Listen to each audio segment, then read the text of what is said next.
Hey everybody, this is Jeff Peterson and this is the Interstate of Music podcast. And with me today, I've got a very, very special guest, a friend of mine that I've known for years. And I've gotten a chance to know a little bit about his past, but I want to share what he's all about and what he's doing. He is with MXL Microphones. He's the sales guy, the national guy. He's the guy that kind of helps product development. He's kind of the do-it-all within MXL and a go-to, and he's been a go-to for me as far as any sound questions because he's also a sound engineer, and I want to bring him to the podcast. Welcome, Trevor Fedele, MXL Microphones. Welcome to the Interstate of Music podcast. Ooh, thanks for having me. I'm so happy to be here. That's awesome. So first of all, what was your early passion that got you into audio? Like, why audio as something you turned into a career? I started, most people in audio, we start by playing music. So I got lucky enough to be bit with the drum bug, and I started playing drums when I was, I think, around like 8 years old. I got my first drum kit. My father's like I guess recreational musician. He's a hobbyist. He plays out more than me now. So awesome. We always had like musicians. Is he a drummer? No, he's a bass player. Well, so he's way smarter than you in the sense that when you say lucky that you got bit by the drum bug, I've never considered a drummer lucky in the sense that they've got the most gear to haul. Every gig you go to thinks you're playing too loud. Can you hit it less hard? You know, the struggle of being a drummer that wants to be what a drummer wants to be. It's hard to be that as a musician, is it not? No, it's terrible at times. And I think the worst thing is when you're, well, before I'll give credit where credit's due. My dad really tried. He bought me a guitar first and was like, hey, I remember like 7 years old. He's like, you don't want to do this. And I'm like, I really want to play drums. He's like, it's a terrible idea. But it really sinks in when you spend like 4 or 5 years, you're really grinding everything out. And then like your friends come over and they're like, oh man, you play the drums. Let's hear you play. And like at a campfire, like everyone plays guitar and sings and has fun. No one sits around and watches you play drums alone. No, and you don't happen to have a cajon sitting in the trunk of your car that you can bring out to the campsite because at some point the cajon probably ends up in the fire because you ran out of wood. So there's nothing good that can come of this. It's just furniture, honestly. Right, like you're, right. You know.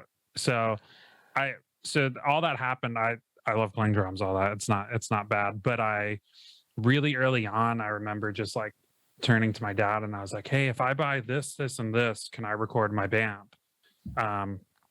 And he was like, you can, but you're not going to buy those. And he takes this tape deck out of the garage, slaps it on. He's like, you're going to learn how to use this. So middle school playing in a band, and I full on learned how to use a Sansui tape deck and like an old, like, this wasn't like, it's not like, oh, I had a Neve console. No, I had like Radio Shack gear and learned how to do it. And it was it one of those things where you did it because you didn't have a choice? What was your other option other than just learning how to figure out how to record yourself? And then as you start to record, just more or less like, oh, that sounded like crap. Like we should have done this different or put it in this place. Was it just a lot of that early on? Yeah, it was because so a typical trajectory as a musician, I think you have your guitarists, singers, piano players who get so encompassed in writing music. And as a drummer, I from an early age, I was like, I'm a hired gun. I'm not going to write a song. I play drums. I do that and I love it. And I'm very technical. So I'm going to take my brain power when I'm not doing that. And Friday nights in high school, play around with microphones. And like when my parents would leave town, it wasn't like, let's have a party. I'd call a few friends over and be like, yo, let's put amps everywhere in the house and make an album.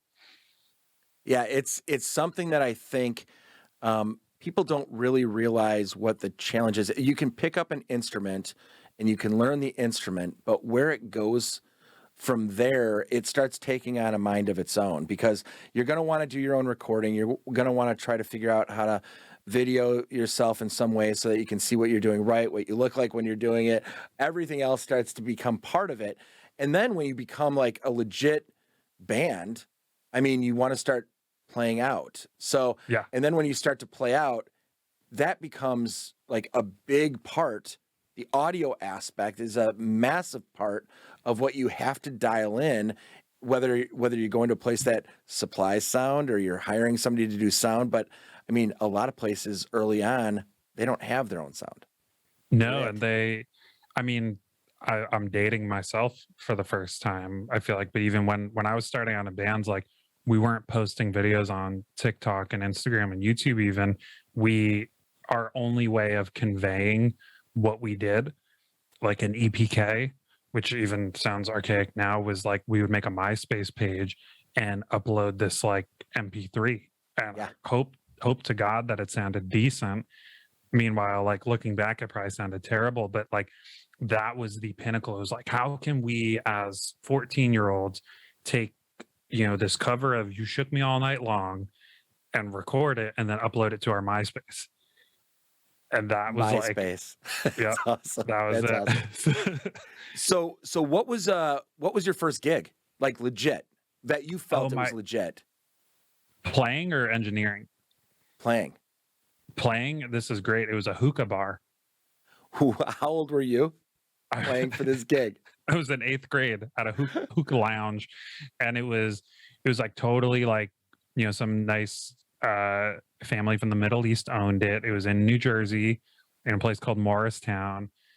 I don't remember the name, but like you walk in and there's like rugs on the walls and everything. Here come all our friends. My parents are coming in, and like there's just people smoking hookah everywhere. And I think all they served was like hummus, and it was like bring your own wine.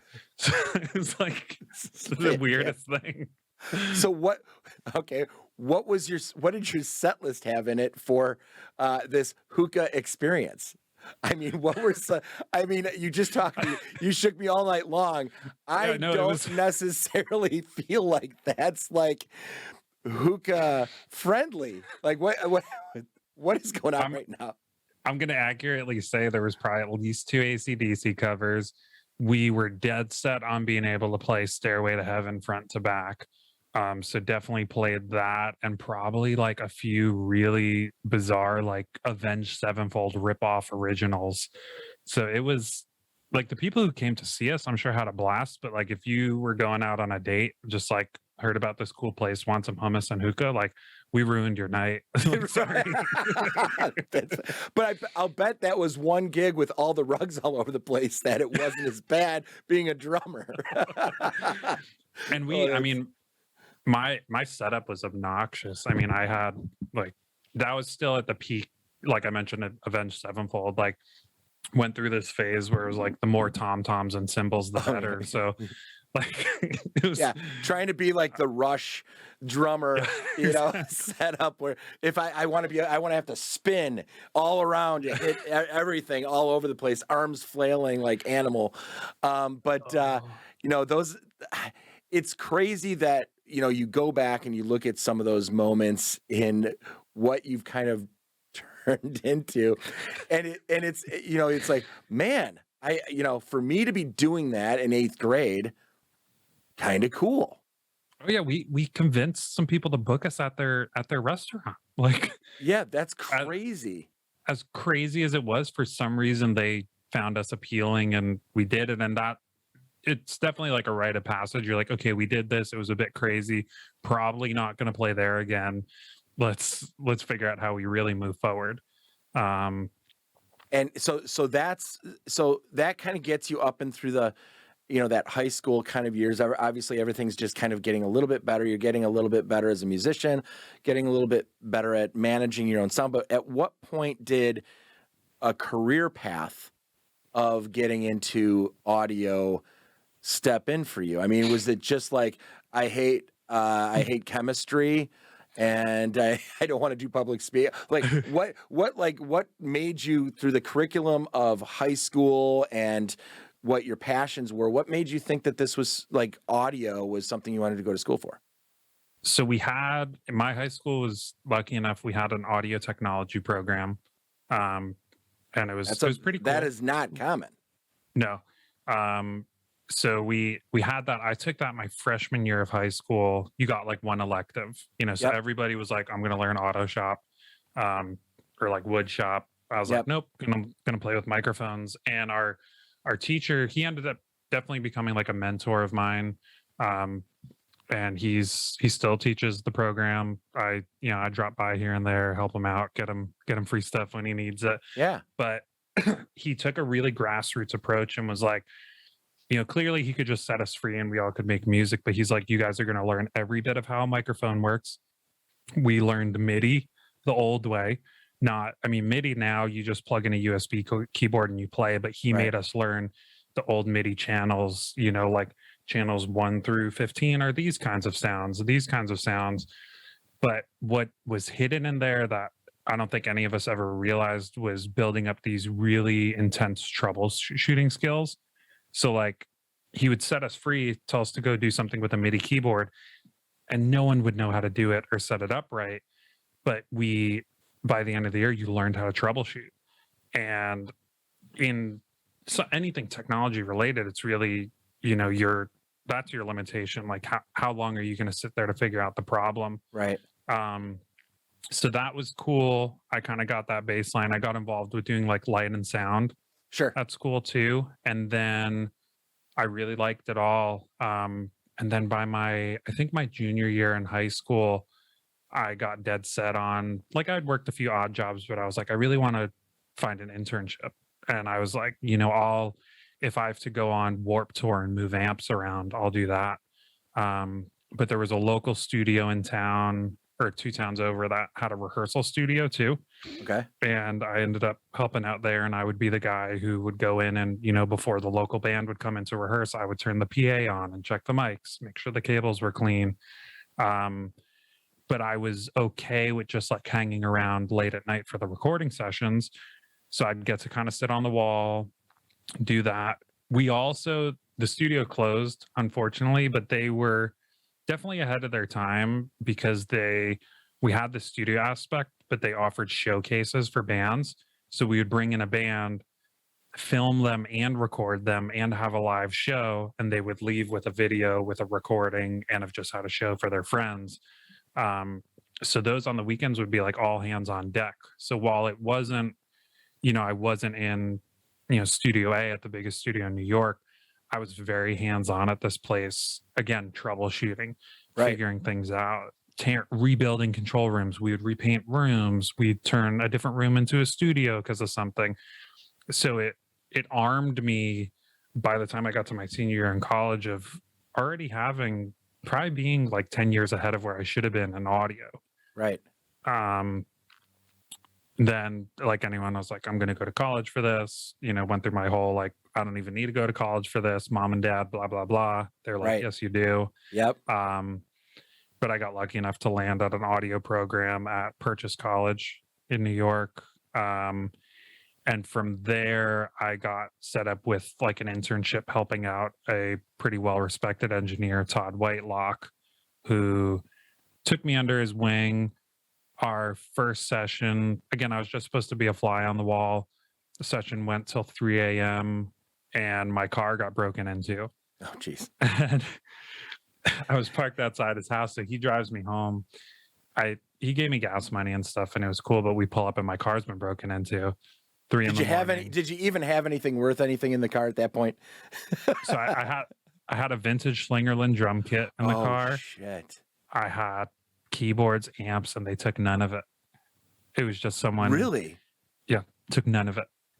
And I don't think I even told anyone like how much I had in my car, but I probably had like $3,000 worth of gear. Oh my gosh, that is lucky, man. So some broken glass and you get through it. Not bad. Yeah. But he taped me up, and I showed up the next morning at 7 a.m. and was like, are we going back? And that, I think, proved to him that I was like worthy of it. And I ended up being his full-time assistant for almost 6 years, and, got to work on albums that won Grammys, got to do all this crazy stuff. But it all came back to really being able to troubleshoot, see something going wrong, jumping in saying, hey, don't worry about that, you keep doing that, I'll figure this out, I'll take the computer apart or reinstall software. And I kind of carved out my own place as being like the computer whiz, and I could edit really fast, and I knew every shortcut known to man. So like, I think we had a few we always had albums that would be over budget and the timeline would be crunching in, but it got to the point where they could send me off into another room with the artist, do all the editing, he'd be in the room mixing, and we'd just be assembly lining it. So I'm gonna jump from a comment you made, briefly, and you talk about, being part of, Grammy Award-winning albums and this and that. That is a career in and of itself for sound engineers in that world. That is either like, okay, now I can make the next step with my career in this career path, or it's solidifying you in the position that you're in being a sound engineer, and it just elevates you to get more of that work at a higher level. But you're not technically right now a sound engineer. No. So what happened to the point of like, this is what I want to do for a living, this is my career, and then you start having that type of success being part of it? That's what sucks people in. It's like, if you're a golfer and you're triple bogey on 17 holes and then you par the last hole, that's what keeps you coming back. So when you're having those flavors of success, what made you turn it into, I'm going to make the sound part a career path in the manufacturing side and being part of that? Like, how did that turn for you? Why? The technical term for it is OCD. Okay. But I was always dead set on also because I'd be in all these situations. I'd be like, how am I going to make a living doing this? You hang around anyone in the music industry long enough and they're going to tell you don't do this. Right. And I still love what I'm doing. Like if I can go back to doing it all full time, I definitely would. But so in the middle of that, there was AES New York. This company Slate was looking for volunteers. And if you came and worked at their booth for 3 days, you got all their plugins for free. So saw it on Facebook, was like, hell yeah. I'll do that. Didn't think much of it. Showed up and helped set up their booth. Kind of just thought of it like a gig, doing that. But they had this new touchscreen product there, and I think I was the most qualified audio engineer there. Well, I mean, if you're talking about being the computer whiz and taking that niche, this kind of led into like you knowing what that product was that they were out there at that show doing. Yeah. So I kind of became the like demo guy at that show because I was just all about it. I was like, I'm going to do these demos, I'm going to start showing people how these things work. And I was pretty hands-on, and like, I also was very vocal about like there were some things that needed to change about it, because I was like, look at me, I'm a sophomore in college, I definitely know what I'm doing. Right. For sure. You've never known guys more in your entire life except for like your sophomore, junior year in college. And then when you're a senior and graduate, you realize, when you're out there trying to find a job, how much everything you thought you knew, nobody cares about what you think you know. Yep. Like if only you guys knew me when I was a sophomore. Yeah. When I had all the experience that you're looking for, I lost everything. Now that I'm looking for a real job. Yeah, here I am. Oh man. But I decided then, again, like this crazy idea. I was like, you know what? I'm going to leave, because it was like a 3 or 4 day thing. And like, I knew Slate. I knew they were cool. They were in LA. Hadn't really, had a few boring summers. I was like, you know what? I'm going to leave with an internship. And I ended up the last day, taking everybody out. I knew where a good party was. I brought the whole team. And I was like, hey, I want to come out and intern with you guys in LA. And they're like, why would you want to do that? Gave them all the reasons. I was like, you guys are a cool company. I think I could be helpful. I was like, and I'm cheap, just help me get out there, help me pay rent, things like that. Yeah. And they said yes. So my sophomore year, I did that. It was cool. Went to LA for 2 months. Had a blast. Kind of Yeah. became a jack of all trades there because they were in startup mode, and I mean there were these big touchscreen consoles, and every other day we had to deliver one to a studio for some demo or event. So you're getting a chance to network, meet people, see what everybody else is doing, West Coast versus East Coast, got to meet everybody. Yeah. And really cool. The year before I had a really crappy internship where I got fired from it because it was a big studio, and I was like, this is going to be what's going to set me up.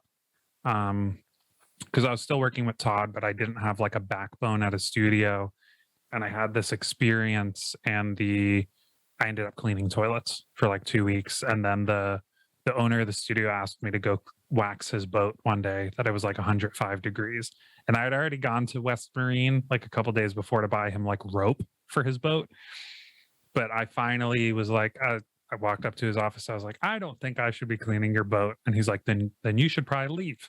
And I was like, deuces. Yeah, right. No kidding. Right. It's like, it's so common for internships to turn into gopher positions that don't really elevate either side. And, so power to you for like actually standing up and saying, I'm not getting anything out of this. I can go get a job that pays more than this internship and actually get more out of a random job than waxing your boat. Exactly. Well, because I was turning down work with Todd, who I was working for, to go just, do mixing gigs. Right. And I'd be like, yeah, sorry, I'm at the internship. It's going to be worth it. Right. And it's like, nope, not waxing a boat today. Yeah, no kidding. So I think that left me wanting some more substance that probably led me to like thinking about looking at a company, because I still wasn't like someone who's like, I'm going to work in corporate America. Right. But what's cool about the way you've kind of gotten yourself to where you are is you stayed within the industry. Yeah, very much. If you weren't in this industry, what do you think you would want to do? If you up and just flipped out of the industry, what would you do? I don't know. I mean, now I would, because I do dabble more in like consumer electronics, more big tech, things like that. But it brings me back to this passion for music, all that, and just like being it. So many people in this industry, we're all just like geeks still, and all we're doing is building products that we want for ourselves. And so everybody, I find that fascinating because you see so many people jumping from job to job. They'll be there 2 years, they jump to another job, they jump to another job, and you start to look at some of these resumes that people have, and it doesn't necessarily hold any passion with why they made these moves. They just felt better title, more money, different company, experience, all that kind of thing, where your journey is very much passion driven. Even your internships, even the fact that you're like, no, I'm not going to wax the boat because this isn't an experience that's going to benefit me. It seems like you're true. Because when I ask that question, you're like, man, I don't know. Like I don't think you think of it at all. No, not at all. And it sets in sometimes because I think I started realizing it at trade shows, because even at Slate, when I first started there, everyone was an audio engineer, down to, the people in accounting, we all had like a music background. But as you grow, you hire people who aren't really in the industry, which is fine. Yeah. But it sinks in when you go to a trade show like NAMM and you work 12 hours, everybody's exhausted. No one wants to see anything. And you end the day and you're like, oh man, I didn't get to walk around the trade show floor and see what everyone else has. Right. And I'm like, wow, I'm a nerd. Like I love this stuff. Yeah. and that is the crazy thing as you get into the music industry, there is this underlying, fascination with what they're currently doing, but also what else is out there within the industry. It seems like this constant desire to learn and grow and educate yourself with everything that's going on. It doesn't seem to stop. There doesn't seem to be a settling in of a role at a company, because they're always trying to figure out, like, how do I keep myself excited within the industry, which is crazy. It's something that's unique. It's so selfish in a sense, but everyone's just trying to, because at the end of the day, we're all musicians and can, like, Right. get in a room and play music and, like, geek out about something. It's not like, when you look at, like, Formula One racing and everyone's like, who has the better engine? Don't come near us. Right. It's like, again, I want to see, like, I have gear from everybody. Right. And there's an excitement about it. And that's even in my little, like, pea brain of a sophomore in college, when I was like, I know everything. After that internship, I was like, wow, I think I'm really passionate about making things for people and improving the consumer experience, because I get so, like, one of my favorite brands in the world is Yeti, because somehow this company has made Took me a excited Dan about cooler and made it better. How many I've so many cups from them, and, like, I get so excited, and then I register the product and they send me stickers 3 months later. And so I was like, hey, because by the time you're in college for music, the world does a really good job of making you feel like you made a wrong decision. Right. When you go home and all your parents' friends are like, well, Trevor, what are you really going to do for a living? Yep. And I think it's like this weird best kept secret by all of you in the industry that are musicians, that you're like, all right, here's the deal. We love to play music. We love the industry. How can we all figure out how to create this industry that helps pay our bills so we can stay in it? We can all geek out. We're all going to know each other. Some of us are going to bounce around from different companies, and we're going to stay friends, and we're going to stay connected, and none of us are going to hate each other, and it's going to be just fine, and it's going to be great. And then we can gig out and keep our passion and dream alive. And just don't tell anybody that this is how this is how we're gonna do it. It's like this. It's this craziness of, because everybody I talk to they're just good people that want to keep their dream alive and their career alive in something that they want to do. I have yet to come across somebody at one of the manufacturers in this industry that are like, yeah, I'm kind of thinking about going into real estate. Like that's not a thing. Like, people aren't saying that, it's, so I think it's really cool about what's going on. So when it comes to cool, what keeps you interested in the mic side, like the MXL side of your life? Okay. So you've got this audio engineer, you've got everything going on.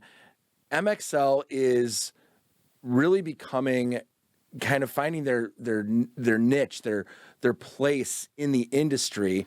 And where does that fit for you, being where MXL is positioned, as far as who you are personally and what you love about what you're putting out there and what you're, sharing with people? I think so. For, like, my drive comes from, so once I made these realizations, like, okay, this is what I like, I had to get to a realization where I was like, I just went to school for music. I need to, arm myself with some more knowledge. So I quickly, after college, learned everything I could about inbound sales, everything I could about inbound marketing, everything I could about product management, down to, it was like right when Linda became LinkedIn, and I, like, would watch Linda videos on night on product management and all this. So a big thing that I always did was like, okay, how do I make sense of all this? Because I can think of a product, I can show off a product, but how do I get that, like, business intelligence behind it? Right. So as I did that, I think it became, again, in, like, my OCD nature, when I go to new companies, especially being at small companies, like, you have the luxury of kind of just being a janitor. Like, you come in, you're like, okay, we can fix this, and this. Yep. So I think that becomes an obsession. And when you're like a total nerd like me, it's like, how do I make buying a Yeti? How do I make buying an MXL mic as seamless as buying a Yeti, or as seamless as ordering on Postmates? How do you convince the consumer demand that your product is something that they have to have, Yeah. even if they already have something that's doing the job for them? Because microphones last, like they last years and years. So how do you like get a consumer to think that they need to swap it out or switch to something that's yours versus what they're using, or use it in a different way, or you need this add-on feature, which is where Yeti kind of took it to that next step. It's like, oh, you've got an Igloo cooler, but you don't understand. You need ice to last for a month. Like it's Exactly. like they've got us convinced that you have to have the stuff that you put in that water bottle be cold for 12 hours. Like they've got us convinced. They have us convinced. I go hiking like twice a year, so I don't need this stuff. You just simply don't. Why would you put so much fluid into something that's going to weigh that much, that's bulkier to carry around, because it's going to keep it cold? What in the hell? They've got us convinced. Now we've got, Amazon convinced us that everything needs to show up within 2 days to our doorstep.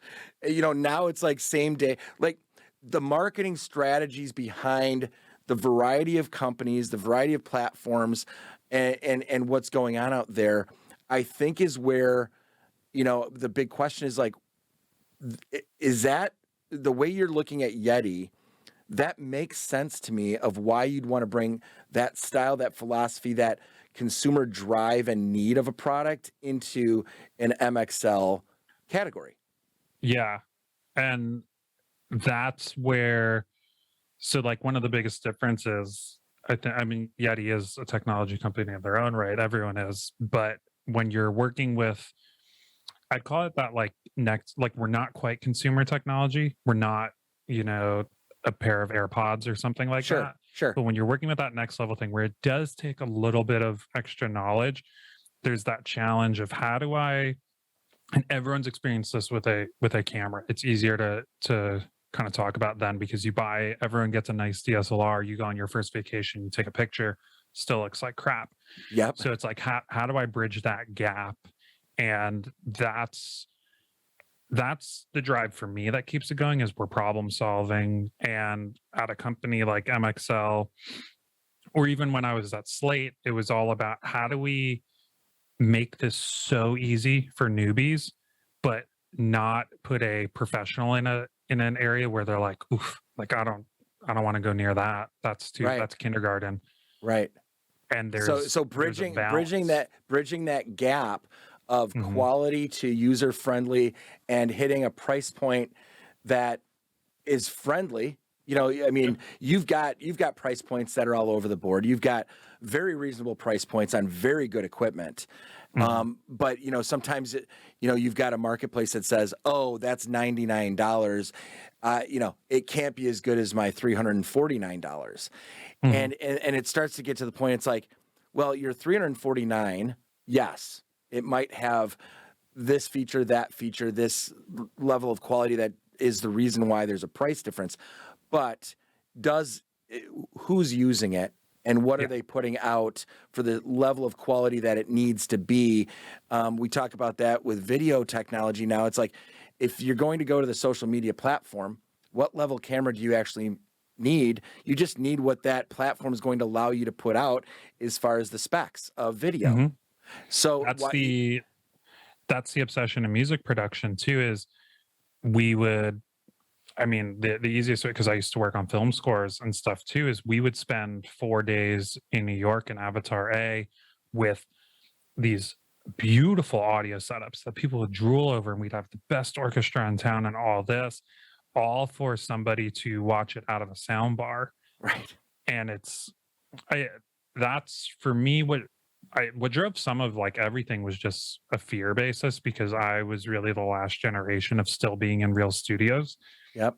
And never in my career have I been paid to work on tape. And that's even shocking, and that was a big transition. But there was a part of me that was like, wow, I don't even write my own music. Do I really want to hedge everything on just recording for people when Sure. everyone's learning how to record themselves?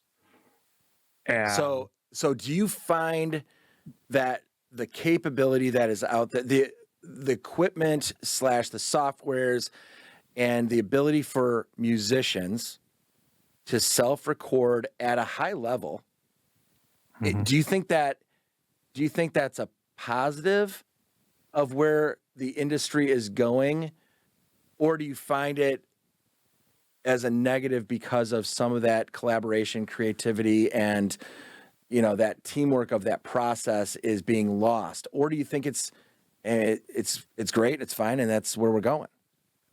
I think it goes in waves. Personally, and I may be wrong, but especially when I was coming out of college, I had a brief stint touring with some bands and things, and people are still in the studio, but that's when I feel like the whole idea of like making beats and producing electronic music really was like taking the world by storm, and places like SoundCloud and Bandcamp were like oversaturated. Everybody was a techno producer or a techno DJ. Right. And now, I mean, if you look at like modern music now, you look at like someone like Billie Eilish or someone, they have taken that DIY approach, but the music that's coming out of there is more substantial. Absolutely. So I feel like we almost have to hit that oversaturation point where everybody is doing this one thing for someone to say, okay, maybe I should be using a guitar again, or maybe I should be using this. And I think in music, we're kind of in that because as, like the idea of like a garage band has gone away, right? Essentially. Right. I think it will come back. I think so too. I think it'll re-energize, the next genres of music as far as that next sound. Because 80s music is hot right now, and so that like it's one of those things where I think it'll cycle back through where somebody's like, I want to be different, and different is just a few decades ago that it's now different again by playing it a certain way and a certain style, and it's those separation points, and I think we find that in everything that we do, whether it's my generation saying that the generation that's coming out of college, they didn't go through what I went through. They're not going to know this. They are. They're going to be just fine and figure it out. And they're way smarter than I was when I finished up school and hit the workforce.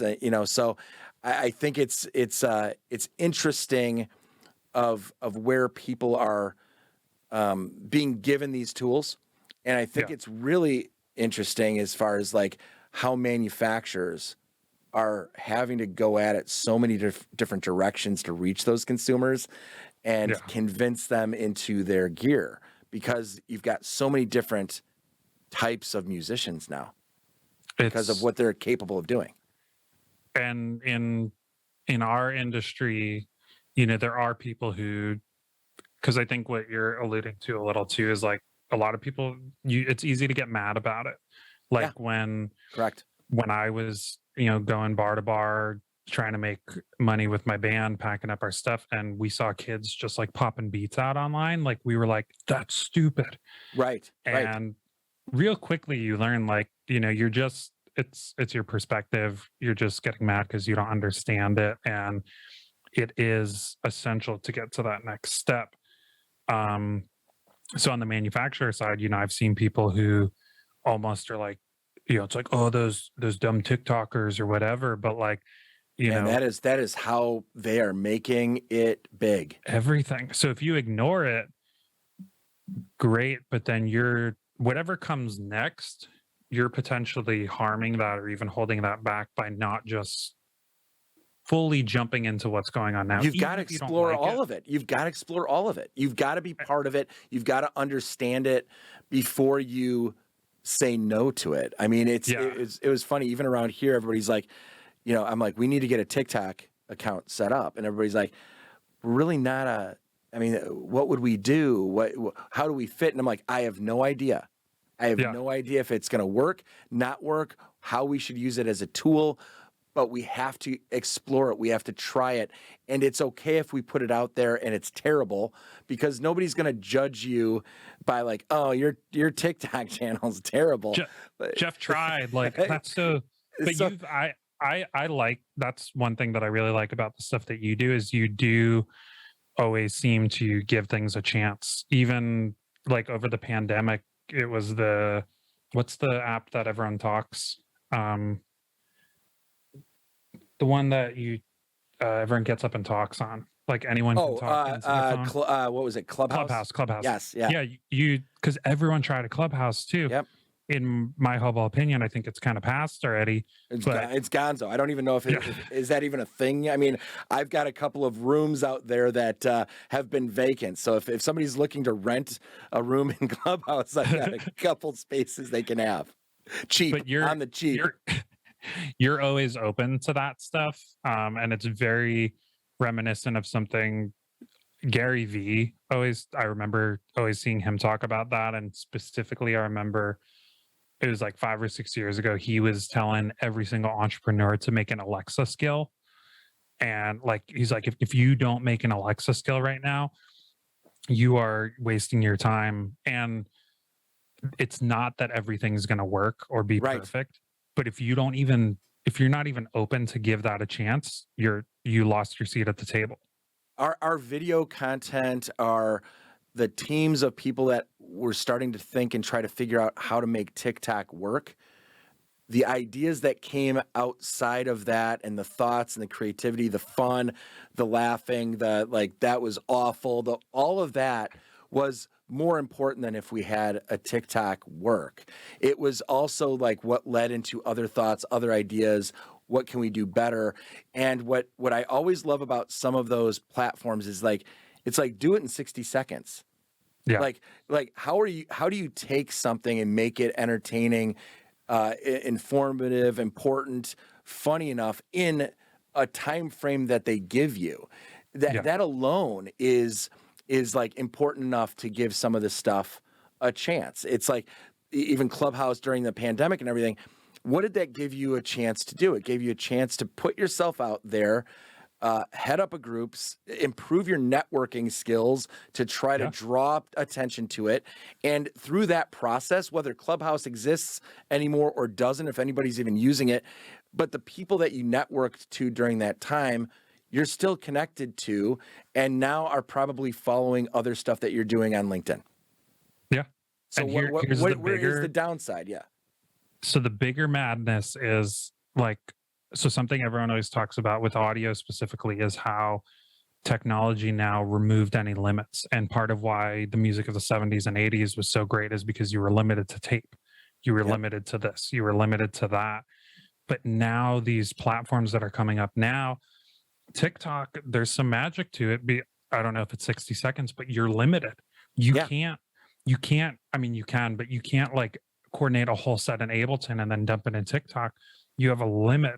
And I was even talking about this with my wife the other day, how we miss Vine, because Vine gave you a 7-second limit. And there was so much creativity that came out of that. Those naysayers who were like... It's that elevator pitch concept. It's like, if you only have this much time and this much attention from somebody, and our attention span is short. So if you can't get a message across that's interesting enough, like what is that? Like going back to Yeti, man, we should get paid by Yeti for this podcast. But going back to that, they basically said, ice lasts for 6 years in our cooler. I mean, there's 7 seconds and you go, what? Like how? That's not possible. And then you look into it. So it's like those teasers that get you, grab you, and make you look into it for the amount of time you're willing to invest in figuring it out. And that's how some of these platforms are becoming more important of what we're doing. So as we kind of wrap things up here, MXL wise, what do you feel is your Yeti cooler in the industry that you're just really excited about, that's new, that might be coming, as far as where you're fitting into the market in the industry that you think is going to hit with a splash, or should hit with a splash? So we have two microphones, the Revelation 2 and the Revelation Mini FET, which are, to me, are Yeti coolers, because Yep. they're these super awesome mics that sound like some of those vintage mics that we love, and they're at a way better price point. However, still to this day, people are way more enthusiastic about our $99 mic, like the 990, that's Yes. been around for 20 years. There Right. is nothing technologically exciting about it. But it's a And great mic.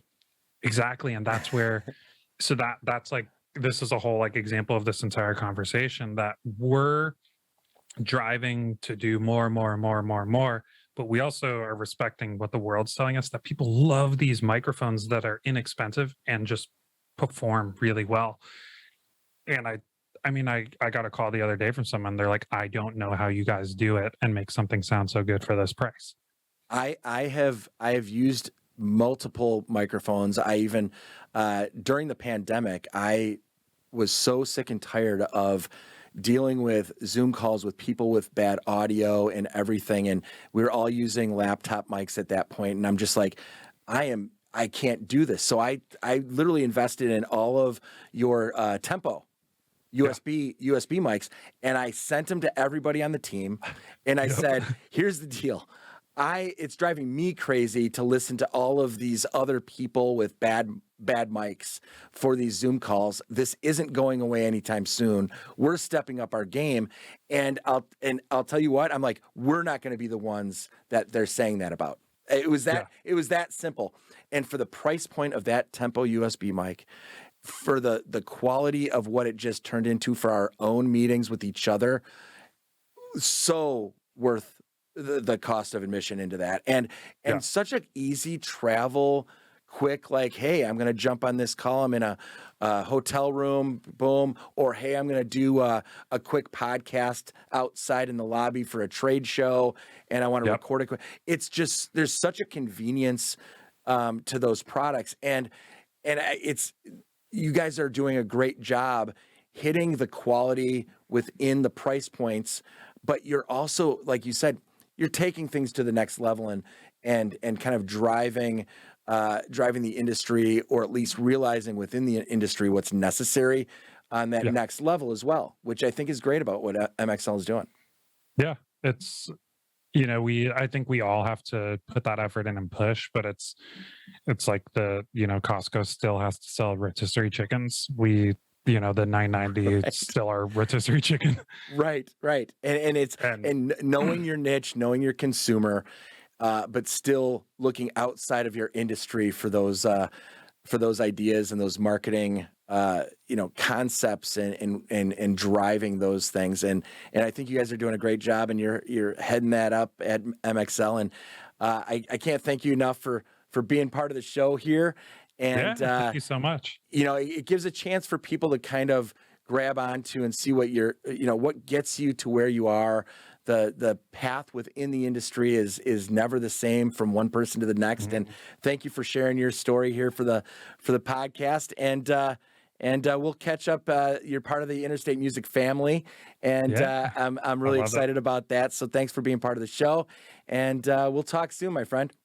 All right. Thanks, Jeff, and thank you, everybody. All right, Interstate Music. Here we are. This is the Interstate Music Podcast, and I am Peterson, and you know what I say at the end. Peterson out.